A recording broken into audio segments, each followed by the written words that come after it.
so excited to bring up your next comedian. She's lovely and hilarious and delightful. Please welcome Tracy Kamens, everybody. Tracy Kamens!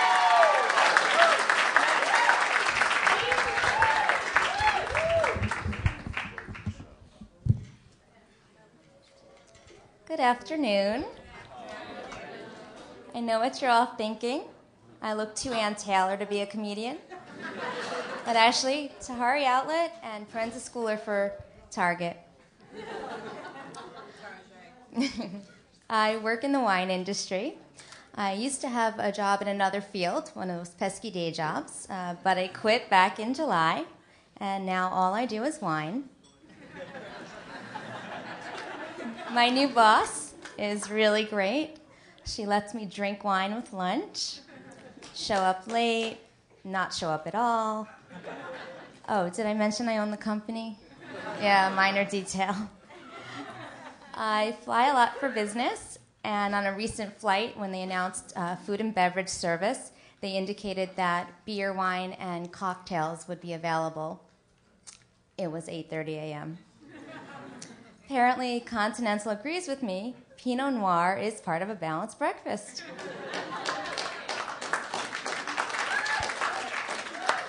But in addition to wine, I also love reality TV. It's a little guilty pleasure, but my husband can't stand those shows, so I have to quickly change the channel whenever he comes home. Yeah, he thinks I watch a lot of CNN. Although I think he's starting to get suspicious because I never seem to know what's going on in the world. But I'm surprised they haven't done a wine reality show. It seems like such a natural. Yeah. Project Crush Pad. we'll set that up after. Project Crush Pad, Top Whiner, Drinking with the Stars. And I heard that Bravo's going to be doing an election special with their reality shows. And so on Top Design, they'll be designing rooms in the White House. Contestants on Project Runway will design an outfit for the new First Lady. And on my show, we'd finally reform Joe's six-pack and help him acquire a taste for Chardonnay.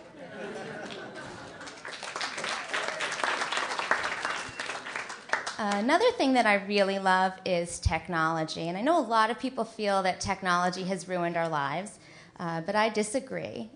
Could you imagine if Romeo and Juliet had been able to text each other? Way happier ending. And Little Red Riding Hood really needed LASIK. If you can't tell the difference between a wolf and a grandma, you clearly have poor eyesight. Indoor plumbing would have been very helpful with Jack and Jill's medical bills.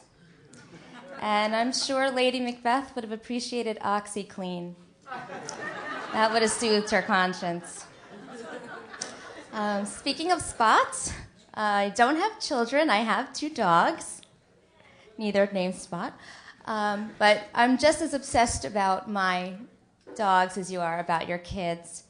My older dog has allergies, and she's allergic to things like dust, pollen, grass, all the things you can easily stay away from. Yeah, it's gotten so bad we started walking her at the mall. The little one has nightmares all the time, and we wonder, what on earth is she dreaming about? Is there a monster above her dog bed? Is there a giant bone chasing her? Maybe she arrives at obedience school fully dressed. We're still not sure. And in addition to walking the dog, I like to stay physically fit. And I recently took up pole dancing. I heard it was really good for cardio. Although with the economy the way it is, I'm starting to think it may be a good second income.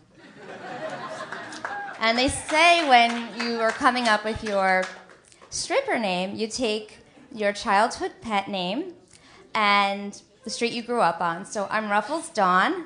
I'm all set. But I do worry about women who grew up on numbered streets with bulldogs. Bowser 6th Street, it's just not as sexy. Of course, if I had told the boys in high school that I was doing pole dancing, I probably would have gotten a lot more dates than I did. Actually, whenever a dance was coming up, I always used to wish there was the boyfriend store. It would be so great. You could go in, pick out any guy you'd like, and then they'd have this really liberal return policy, so you could bring him back 30 days later when it didn't work out. I wasn't so entrepreneurial, but someone has actually invented the boyfriend store. Perhaps you've heard of it? Match.com? In my day, we didn't have internet dating. I had to do it the old-fashioned way. You know, go to a bar, get drunk, wait and see who would take me home. And a friend of mine has been doing a lot of blind dating and recently announced he'd be going on his 100th blind date. I asked if there'd be balloons and a prize. And my sister's still single as well, but she would like to settle down with a big, warm, loyal companion. So she's getting a St. Bernard. And in my family, I'm the big sister, which, as you may know, in the original Latin, is responsible one. Little sister, of course, means do as little as possible and get away with it. I also have a husband, happily married, and I know for some people happily and married is an oxymoron, but my husband and I actually like each other. But of course, we are drunk 99% of the time. That's my set. Thank you.